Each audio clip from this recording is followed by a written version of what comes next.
nostalgia, la famosa nostalgia cubana. La historia de tu sufrimiento, tu testimonio, por favor. La viajera. La viajera.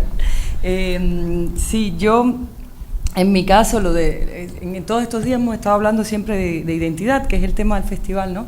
Y ahora yo es primera vez que estoy en Nueva York. Y llegué hace 3 días y me encanta porque estoy así y no me siento extraña. O sea, me siento como, aparte que hablo muy mal inglés y me encuentro que casi todo el mundo habla español, entonces me parece fantástico.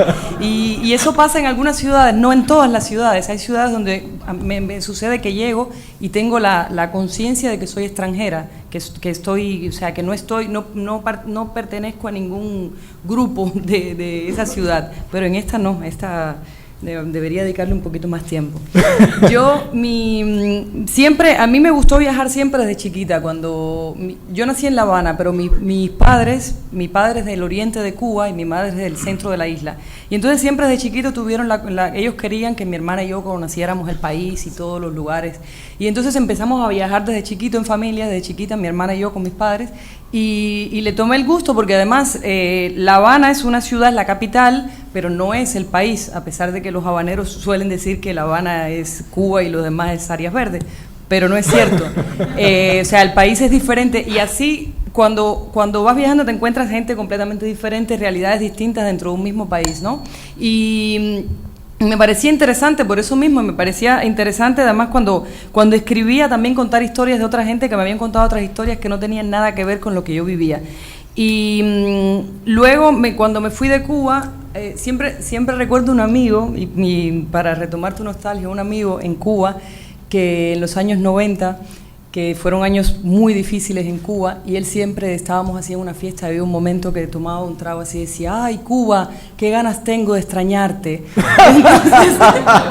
Entonces qué bueno. Cuando llegó mi momento de extrañarla, todos brindábamos así, ¿no? Y entonces, luego yo me fui de Cuba en el año 98, me fui a vivir a Roma, allí ahí nos conocimos con Santiago y yo, y me sucedió una cosa muy curiosa, porque era la primera vez que yo había salido fuera de Cuba, pero era la primera vez que iba a vivir a otro lugar, y Cuba no se parece a ningún lugar, es todo diferente.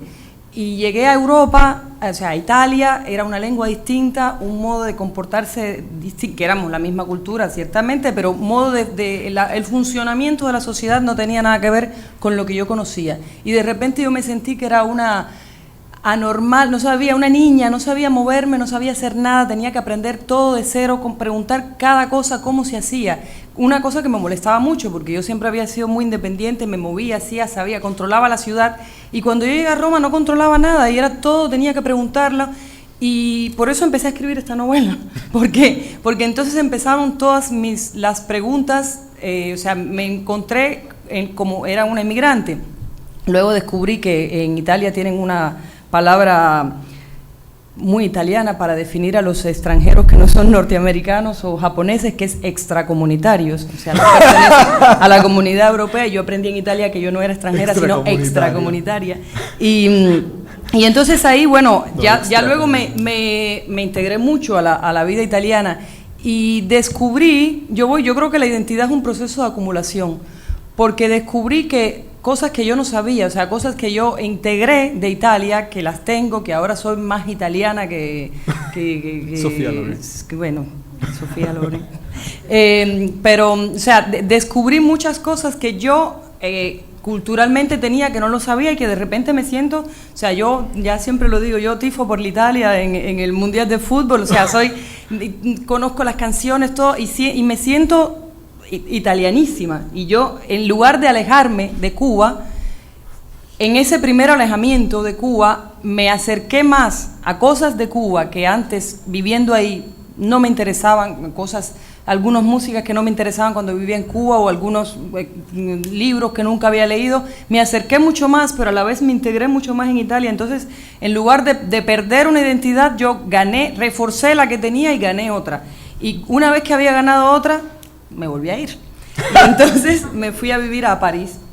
Seguimos porque, bueno, como decía Santiago, Eso tiene que estar en el currículum de un escritor. O sea, viví unos años en París. Y me fui a Francia, volví a empezar otra vez. Ya era una sociedad que se parecía mucho a la italiana, o sea, ya no era la gran diferencia, ¿no? Pero también en Francia incorporé muchas cosas a mí misma y volví a repetir el proceso, soy reincidente. Una vez que pasé 6 años en París, me fui a vivir a Lisboa, que es donde vivo actualmente. Todavía ahora estoy en el proceso de búsqueda de mi identidad portuguesa. Entonces yo siempre creo que realmente eso, la identidad es un problema, es acumulación, eso. Porque al final, si vas a ver, o sea, un cubano puro, ¿qué cosa es? No existe un cubano puro, no existe nadie, un origen puro. Todos venimos de un montón de influencias de todas partes que vienen y al final lo bueno para mí de viajar, de cambiar de lugar, de tener experiencias dentro de un país es eso, que descubres muchas cosas y ganas. Sí, es un proceso de búsqueda y cuando uno se acerca a él demasiado hay que irse. Hay que irse, claro.